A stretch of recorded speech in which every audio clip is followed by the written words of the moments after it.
A Bíblia diz: o meu rei é o rei dos judeus. Ele é o rei de Israel. Ele é o rei da justiça. Ele é o rei da história. Ele é o rei do céu. Ele é o rei da glória. Ele é o rei dos reis. Ele é o Senhor dos senhores. Esse é o meu rei. Me pergunto se você o conhece. Meu rei é um rei soberano. Nenhum tipo de medida pode definir seu amor ilimitado.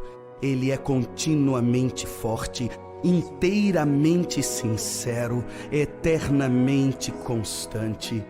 Ele é imortavelmente gracioso, imperialmente poderoso, imparcialmente misericordioso. Você o conhece? Ele é o maior fenômeno que jamais cruzou o horizonte deste mundo. Ele é o Filho de Deus, Ele é o Salvador do pecador, Ele é a peça central da civilização, Ele é incomparável, Ele é único, Ele é a ideia mais elevada em literatura.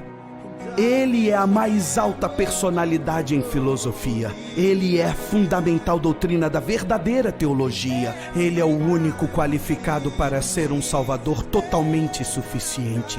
Me pergunto se você o conhece hoje. Ele supre força ao fraco.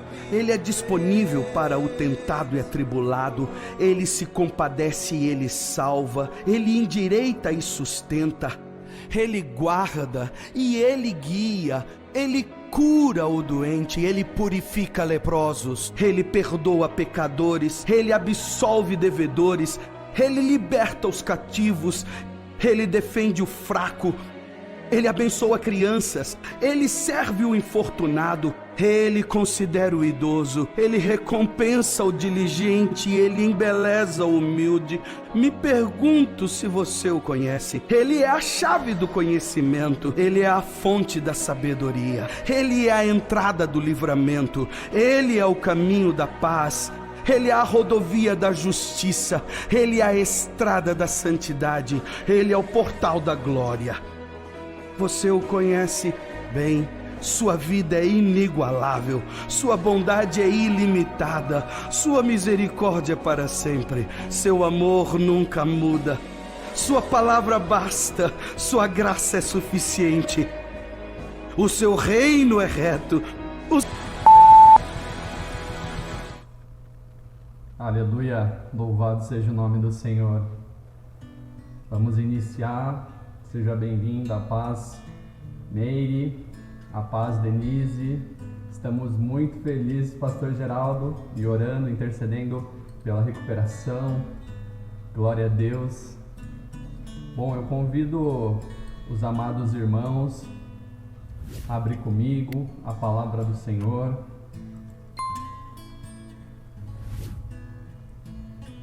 Vamos fazer a leitura do texto que se encontra em 1 Pedro, no capítulo 2.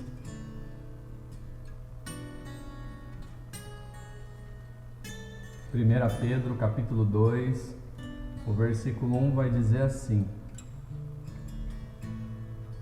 Portanto, livrem-se de toda maldade e de todo engano, hipocrisia, inveja e toda espécie de maledicência.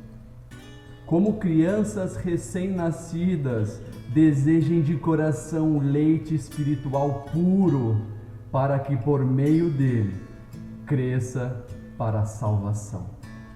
Eu convido você nessa noite a fechar os teus olhos, reclinar a tua cabeça e levantar agora o seu pensamento ao Senhor. Meu Deus e meu amado Pai, Senhor e Salvador Jesus Cristo, Pai, graças te damos por esse momento maravilhoso na qual o Senhor permite que passamos, Senhor Deus. Pai amado, obrigado por esse tempo na qual cada um está em seu lar, em sua casa, mas da mesma forma, eu creio que o Senhor está aqui falando ao meu coração, mas também está em cada lar, com cada família, falando, tocando, transbordando da tua presença, Pai. Pai amado, a tua presença ela é real, ela é notória, e eu sou muito grato, Senhor Deus, por poder partilhar da tua palavra com os meus amados irmãos, Senhor. Pai amado, o Teu Santo Espírito é quem tem toda a liberdade em nosso meio. Que o Senhor venha transbordar do Teu querer, da Tua vontade sobre as nossas vidas, as nossas vidas, nos trazendo conhecimento, sabedoria, edificando este templo aqui, que não foi construído por mãos humanas, mas nasceu dentro do próprio Deus, assim como todos os nossos irmãos e irmãs e todas as pessoas que têm o privilégio e podem ouvir da Tua palavra.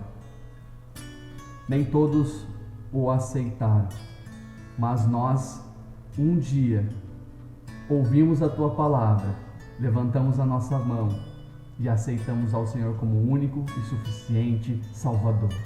Pai, obrigado pelo privilégio de fazer parte da Tua família. Desde já nós oramos e agradecemos. Amém e amém. Bom, 1 Pedro capítulo 2, ele vai iniciar aqui Pedro dizendo: portanto, livrem-se de toda maldade, de todo engano, de hipocrisia, inveja. E aí ele vai muito mais além, né? Ele quer abranger todo o contexto daquilo que desagrada ao coração de Deus, que desagrada à vontade perfeita de Deus. Aí ele vai colocar: e toda espécie de maledicência, tudo aquilo que fere os princípios, abandone. Em outras versões vai usar o termo despojando-vos de tudo isso. É como se realmente a gente, por conhecer a verdade, por conhecer a palavra, nós retiramos essa roupa de maldade, de engano, de hipocrisia, de inveja, de maledicências. Nós retiramos por conhecer essa verdade, na qual é a palavra do Senhor, que é o nosso alimento. O versículo 2 vai dizer assim: como criança recém-nascida, desejem de coração o leite espiritual puro, para que por meio dele cresça para a salvação. Em algumas versões, por exemplo, eu vou citar a Viva, vai dizer: desejai afetuosamente o leite racional, não falsificado. O alimento verdadeiro, o alimento genuíno, é aquele que nos impulsa a alcançar a salvação. É no consumir dessa verdade, essa verdade não corrompida por homens, por pessoas, mas a verdade genuína escrita na Bíblia Sagrada, na qual cada um de nós temos livre acesso. Este alimento, essa verdade, nos impulsiona a crescer para a salvação.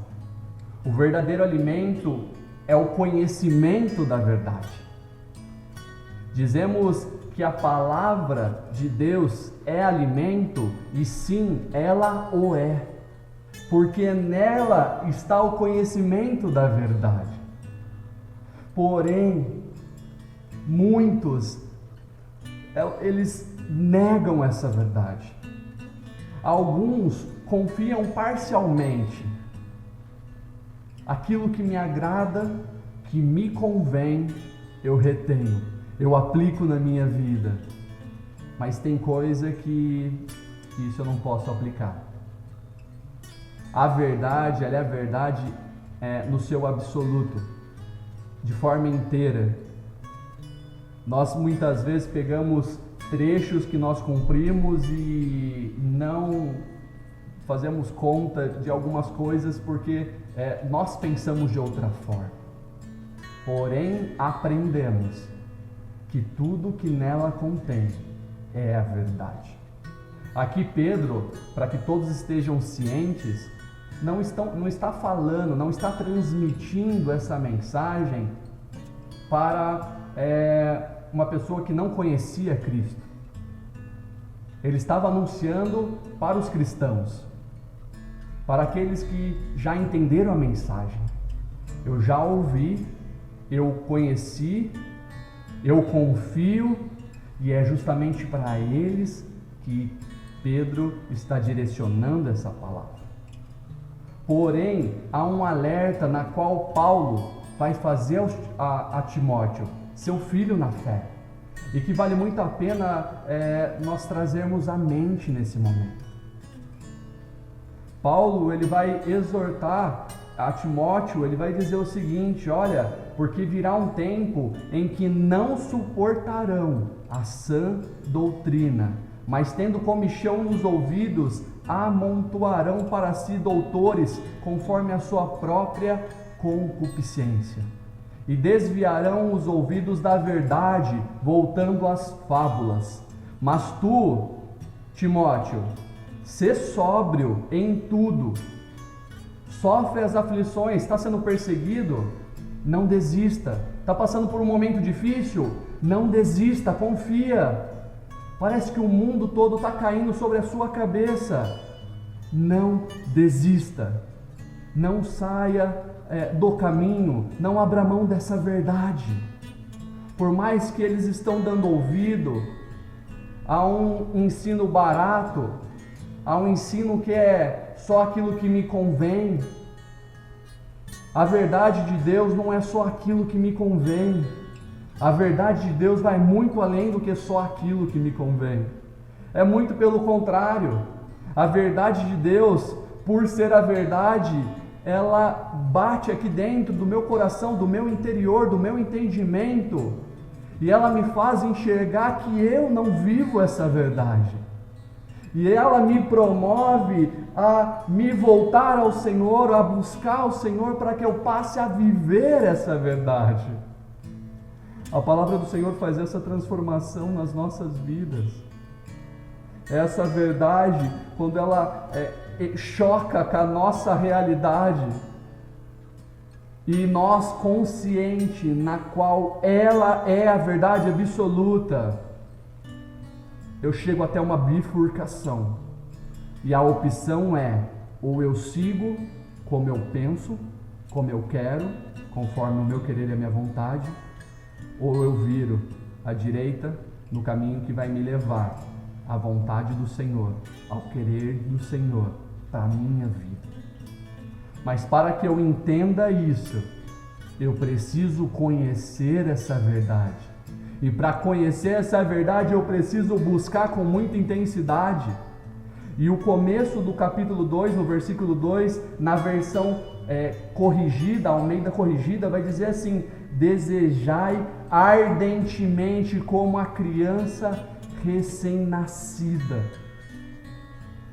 deseja o alimento, deseja o leite, deseja a provisão. Sabe, eu comecei a pensar sobre como essa busca que a criança tem, esse recém-nascido tem. E é até interessante porque, como todos os irmãos sabem, a minha esposa está grávida, e a gente assistiu uma série no Netflix que chama Bebê em Foco. E nessa série eles fazem vários estudos de comportamento, todos somente ali com bebês, o porquê que eles tomam tal decisão, qual é a reação, porquê da reação, como funciona o cérebro, e é um estudo muito detalhado em cima de bebês. E tem um episódio da série que fala justamente que o bebê, quando ele acaba de nascer, no exato momento que ele nasce, se o bebê é colocado sobre a barriga da mãe, que conhecimento ele tem? Aos nossos olhos, nenhum, é tudo muito novo. Mas há um conhecimento natural, há um desejo natural da parte dele. E ele vai se arrastando, ele vai se movimentando até chegar na fonte de alimento, até chegar ali no leite materno. Ninguém precisou falar, ninguém precisou ensinar, ninguém precisou instruir, mas há uma vontade que pulsa e o levou a chegar até o alimento. A criança, ela quer o alimento, ela deseja o alimento, ela precisa do alimento. Da mesma forma nós. Muitas vezes na nossa fase adulta, a nossa maior procura é por adoração. Nós precisamos adorar algo, buscar algo, se venerar algo, se render a algo. Nós, se voltar aí na história e pegar aquela passagem que Moisés sobe para ter um tempo com Deus e passa lá 40 dias em comunhão com Deus até descer com as leis, o povo lá se corrompe. Deus vai dizer para Moisés, desce lá, que o povo se corrompeu. O povo ali naquela sede, naquela ânsia por adoração, por querer adorar, eu preciso adorar algo. Moisés já está demorando. E Arão, faz aí algo para a gente adorar, nós precisamos adorar. Eu preciso encher o meu coração de algo que eu preciso colocar empenho, força, dedicação, eu preciso me doar, eu preciso adorar algo. Eu tenho essa fome, eu tenho essa necessidade, eu tenho esse desejo. Arão faz um bezerro e o povo todo adora. A gente muitas vezes tem essa vontade, esse desejo por adorar algo. É interessante que em Atos capítulo 17, no versículo 23 e 25, quando o Paulo vai ministrar aos atenienses, eles tinham vários altares, eles adoravam a vários deuses. E o mais interessante de tudo é que tinha um altar lá que falava ao Deus desconhecido.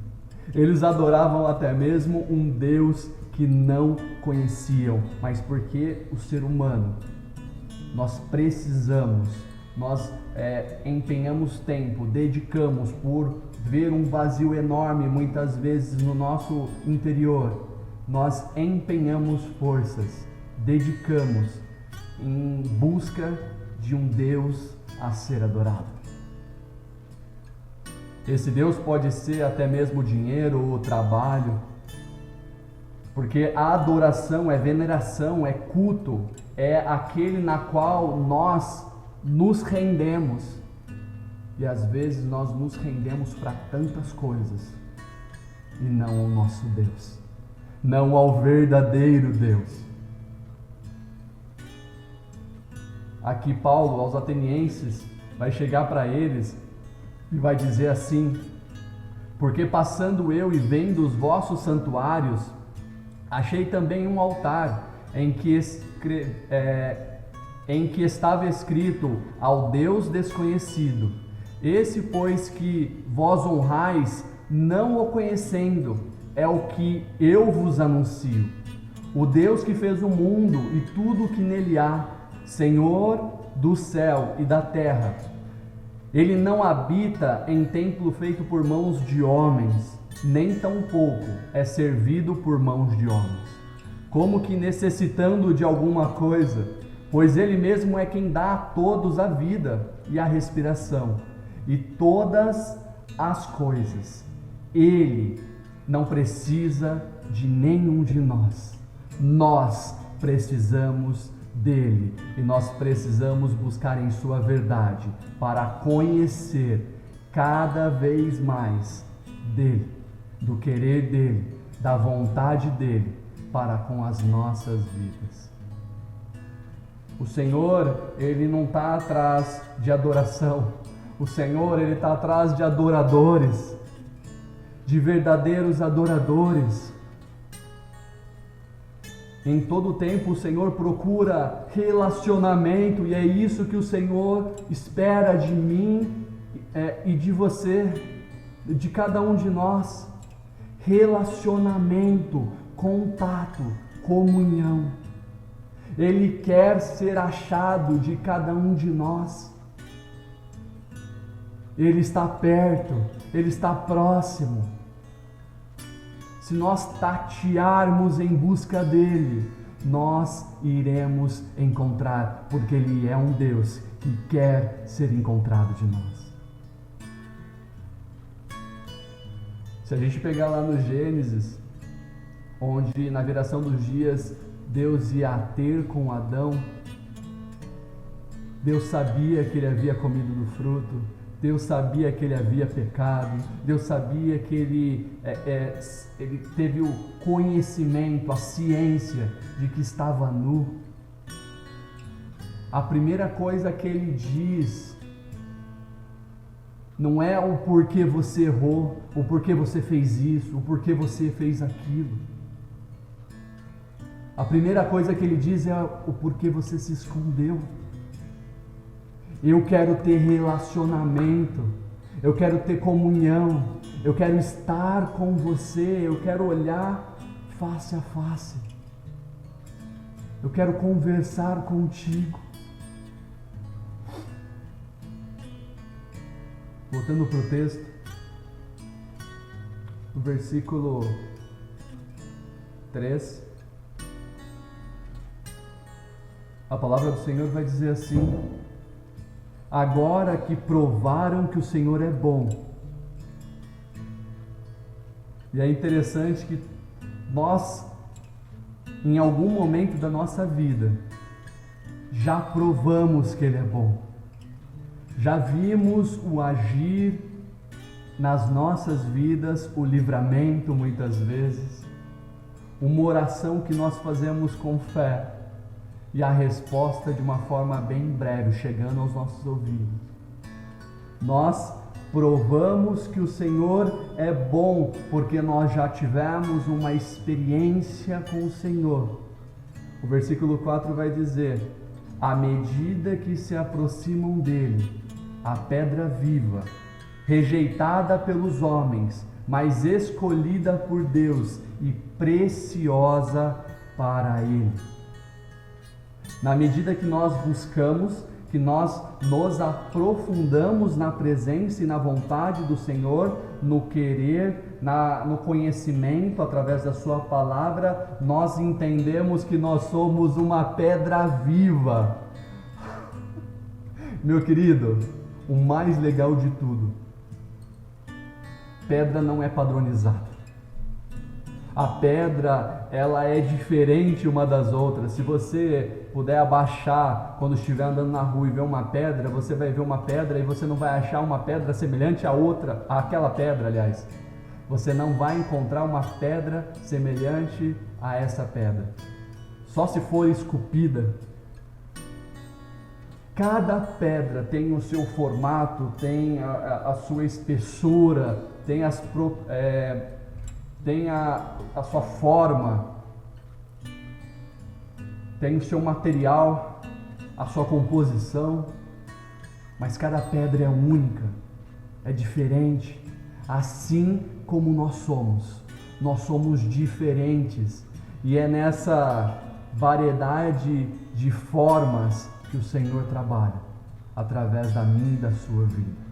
Nós somos essas pedras vivas.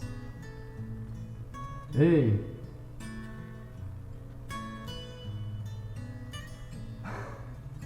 Aleluia, Senhor. A continuação é o seguinte: rejeitada pelos homens. Presta atenção. Essa pedra que foi rejeitada pelos homens, e muitas vezes eu e você fomos.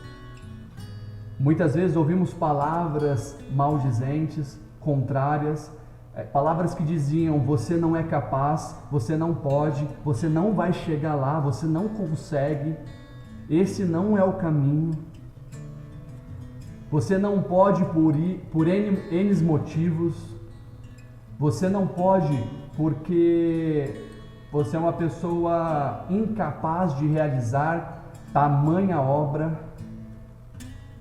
Quantas palavras destrutivas que você já ouviu, que eu já ouvi.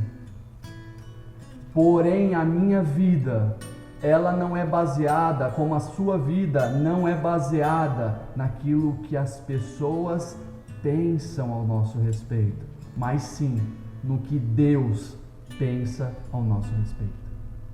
Se nós permitirmos que essas palavras caiam no nosso coração, a resposta humana, errônea, falha, é aceitar que nós não podemos, que nós não conseguimos, que nós somos inferiores, que não somos capazes. Ei, o Senhor Deus, Criador dos céus e da terra, Ele está dizendo, olha, foi rejeitada pelos homens, mas escolhida por Deus e preciosa para Ele. Aleluia! Louvado seja o nome do Senhor. Você não só foi escolhida e escolhido por Deus, mas também é preciosa e precioso para Ele. Você lembra como era a escolha quando você era criança? Eu vou usar exemplo meu, né? Você use o seu, pensando, meditando. Quando você ia brincar de futebol, vôlei, basquete, enfim, alguma brincadeira que tem que dividir um time, geralmente duas pessoas tiram para o ímpar e começa a escolher. E a primeira escolha é em cima do quê? De quem é o melhor, de quem é o capaz, de quem vai ajudar mais o time, porque ninguém quer perder, todo mundo quer ganhar. E a escolha é baseada nisso, em quem é capaz, em quem consegue, em quem vai me ajudar a ganhar. E dessa forma, o Senhor escolheu você, porque a palavra dele, que é a palavra final, Ele olha para você, e diz, você é capaz, você pode, você consegue, eu te escolhi, porque eu sei de tudo isso. Você é amado do próprio Deus. Aleluia. Isso me fortalece, isso me impulsiona a sair do comodismo, da minha zona de conforto e buscar ainda mais ardentemente por este alimento, por essa fonte de recursos inesgotáveis.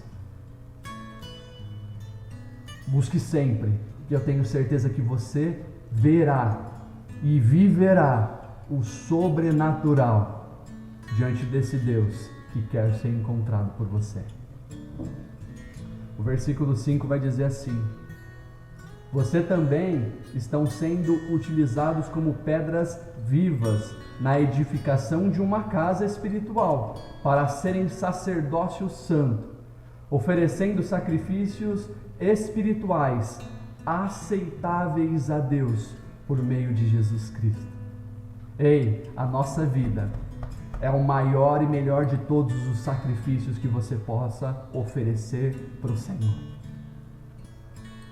Talvez muitas vezes você olha, peraí, deixa eu ver os bens, o que eu tenho para oferecer. O bem maior que você possa oferecer ao Senhor é o seu coração voluntário em buscar fielmente a esse Deus, a se entregar fielmente a esse Deus, que da mesma forma, por amor, se entregou por mim e por você.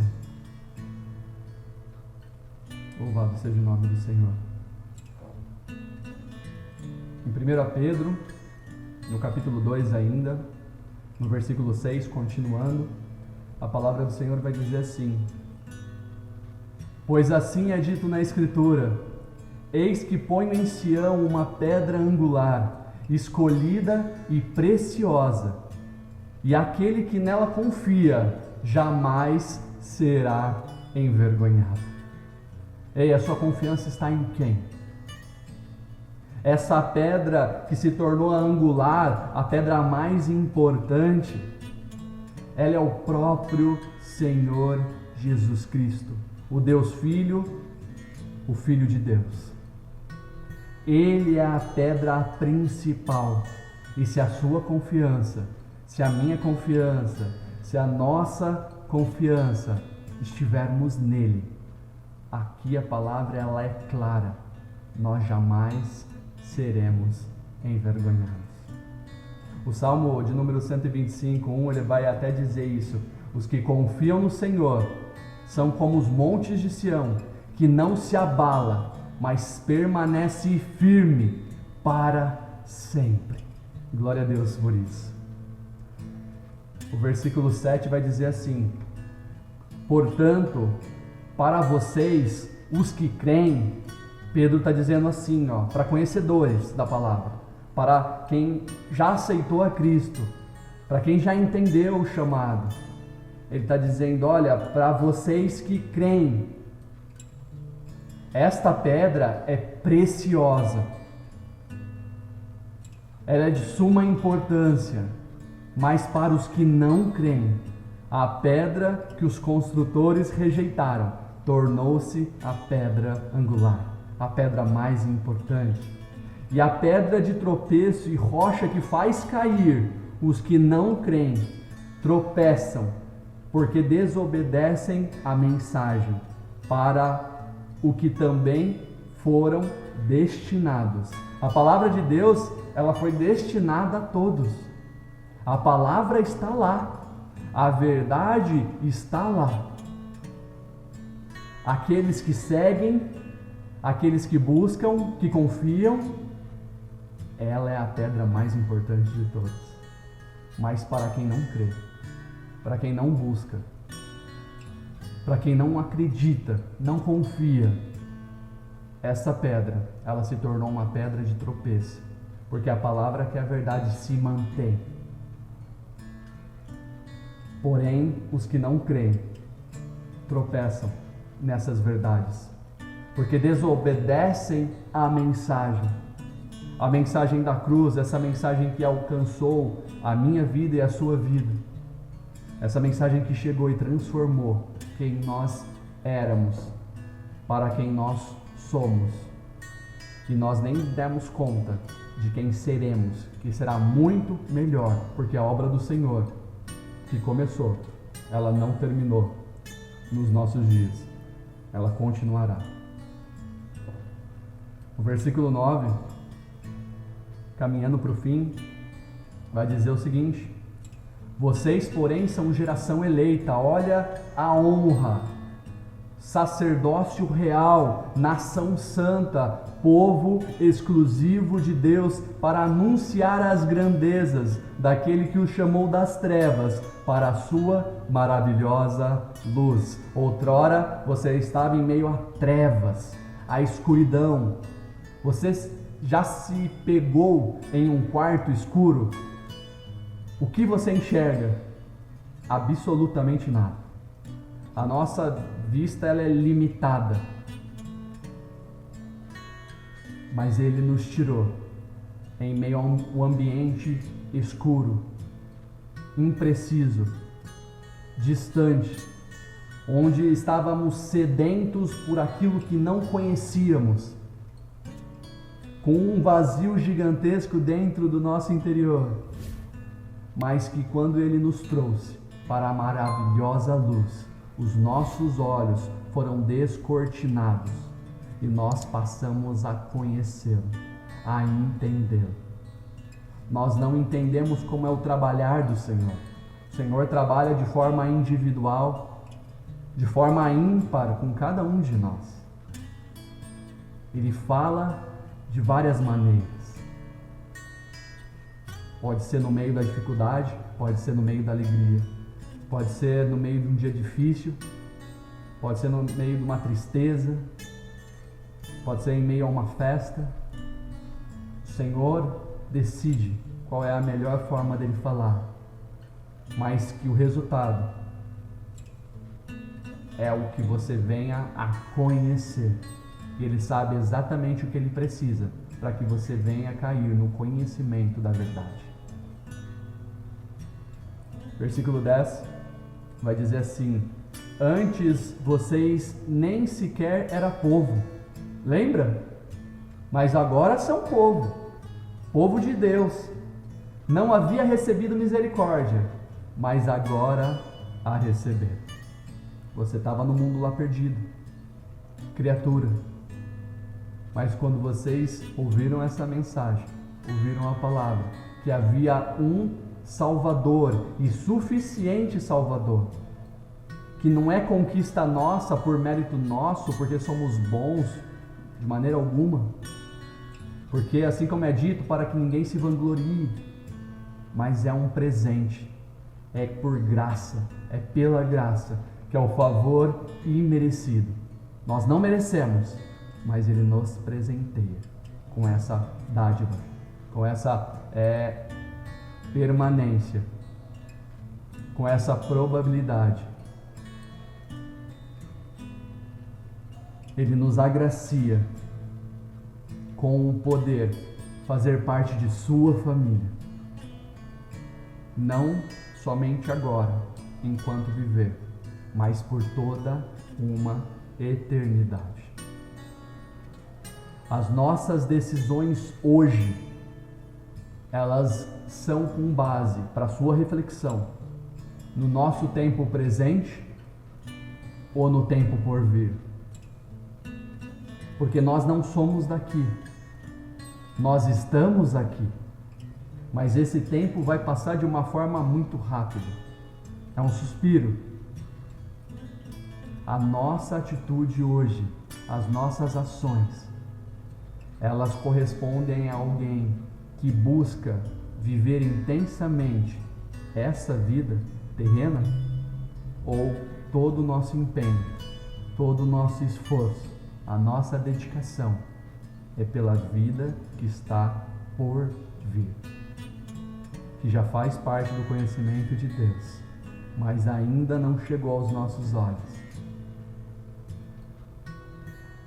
Meus irmãos, a palavra que o Senhor colocou no meu coração era exatamente essa para compartilhar com os irmãos. Busque, como o bebê busca pelo alimento, busque a presença do Senhor, o alimento que é a palavra do Senhor, que é o conhecimento. Esse conhecimento, ele germina, ele floresce.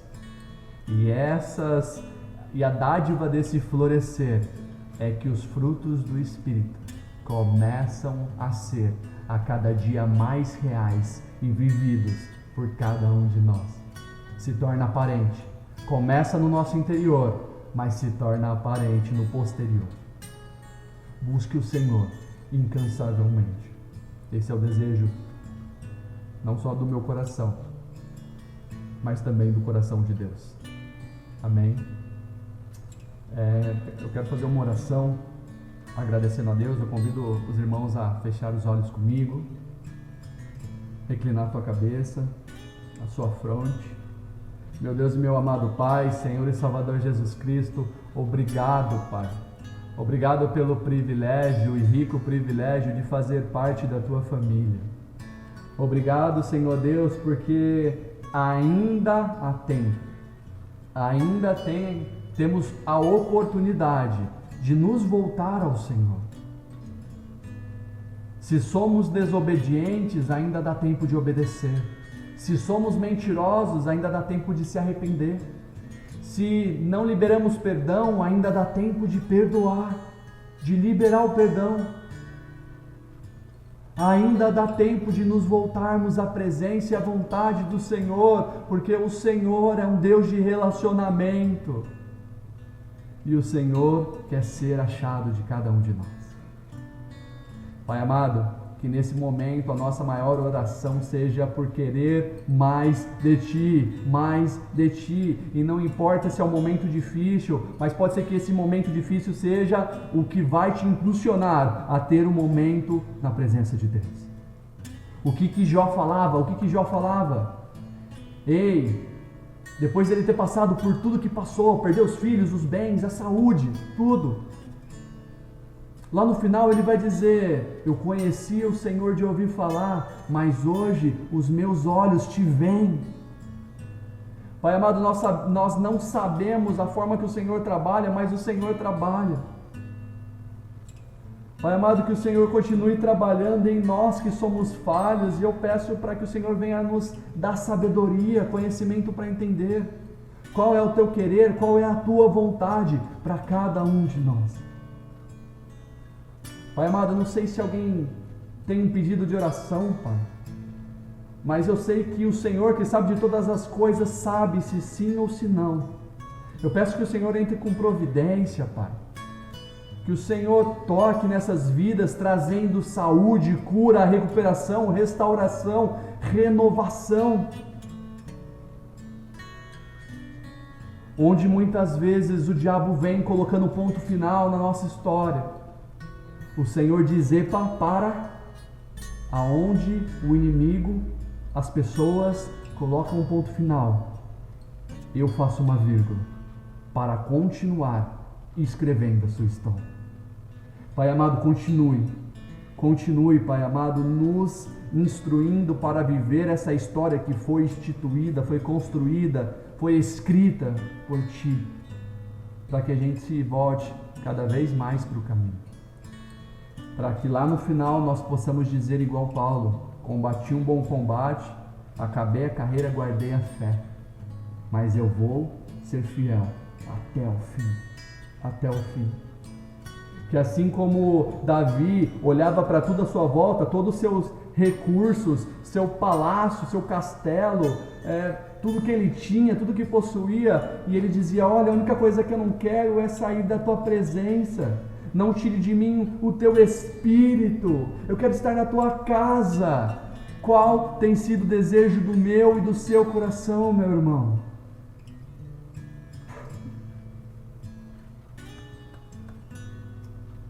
Pai amado, toque em cada pedido, naquilo que cada um dos meus irmãos necessita, e nos pedidos de oração que cada um possui, que cada um tem. Desde já e para todo sempre. Amém e amém. Levante as tuas mãos, que a graça do nosso Senhor e Salvador Jesus Cristo, o amor do Deus Pai, o Todo-Poderoso, e a doce e maravilhosa comunhão com o Espírito Santo de Deus seja com cada um de nós, hoje e para todos sempre. Todos digam amém.